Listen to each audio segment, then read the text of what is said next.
চাঁদপুরের ফেরিঘাট এলাকায় মেঘনা নদীতে নোঙর করা একটি মালবাহী জাহাজ থেকে 7 জনের লাশ উদ্ধার করেছে নৌ পুলিশ ও কোস্টগার্ড।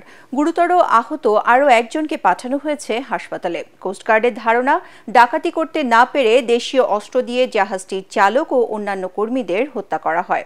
চাঁদপুর থেকে বিল্লাল ঢালির পাঠানো তথ্য ছবিতে আরও জানাচ্ছেন জাহিদুল আলম। সোমবার দুপুর ৩টা 999-এ সাহায্য চেয়ে এমভি আল বাখেরা নামের একটি মালবাহী জাহাজ থেকে ফোন আসে। খবর পেয়েই দ্রুত সেখানে হাজির হন নৌ পুলিশ আর কোস্টগার্ড। জাহাজটি তল্লাশি করে এর বিভিন্ন কক্ষ থেকে মেলে 5টি ক্ষতবিক্ষত লাশ। গুরুতর আহত 3 জনকে পাঠানো হয় হাসপাতালে। সেখানে মারা যান আরও 2 জন। পরে বেঁচে থাকা আরেকজনকে উন্নত চিকিৎসার জন্য পাঠানো হয় রাজধানীর একটি হাসপাতালে।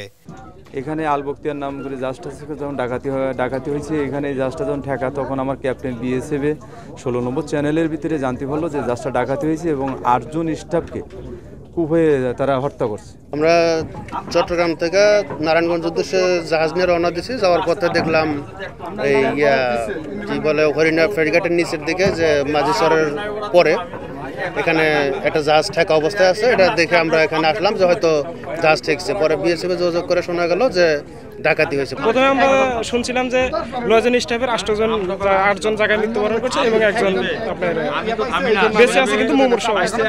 পরে আমরা এখানে এসে দেখতে পারলাম যে 5 জন জায়গায় ডেড এবং 3 জন মুমূর্ষ অবস্থায় আছে। এখানকার যে নৌ পুলিশ আছে বা পুলিশগুলো যারা আছে তারা এখানকে নিয়ে এখানে সদর হসপিটালে গেছে। আমরা এইটুকু এখানে এসে আমরা দেখেছি এবং এই পেয়েছি আর কি। পুলিশ জানায় নিহতরা ওই জাহাজের নাবিক ও কর্মচারী বলে নিশ্চিত হওয়া গেছে। প্রাথমিকভাবে ধারণা করা হচ্ছে ডাকাতি করতে না পেরে দেশীয় অস্ত্র দিয়ে জাহাজটির চালক ও কর্মীদের হত্যা করা হয়। তো এদের কাছে ওই রকম কোনো টাকা পয়সা থাকে না যেটা ডাকাতি করার জন্য এরকম নির্মম হত্যাকাণ্ড ঘটাবে। আমার কাছে প্রাথমিকভাবে যেটা মনে হচ্ছে, যদিও তদন্তাধীন বিষয়, তারপরেও যেটা মনে হচ্ছে পূর্ব শত্রুতামূলক কোনো বিষয় এখানে জড়িত থাকতে পারে। না হলে এভাবে নৃশংসভাবে হত্যাকাণ্ড ঘটানোর কোনো কারণ আছে বলে মনে হচ্ছে না। এদিকে দ্রুত তদন্ত শেষে জড়িতদের গ্রেফতারের আশ্বাস দেন জেলা প্রশাসক মহসিন উদ্দিন।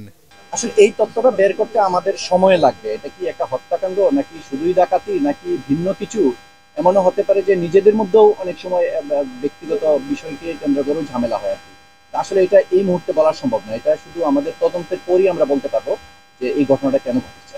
আইন শৃঙ্খলা বাহিনী জানায় নিহতদের পরিচয় নিশ্চিত ও ময়না তদন্তের পর মরদেহগুলো হস্তান্তর করা হবে পরিবারের কাছে।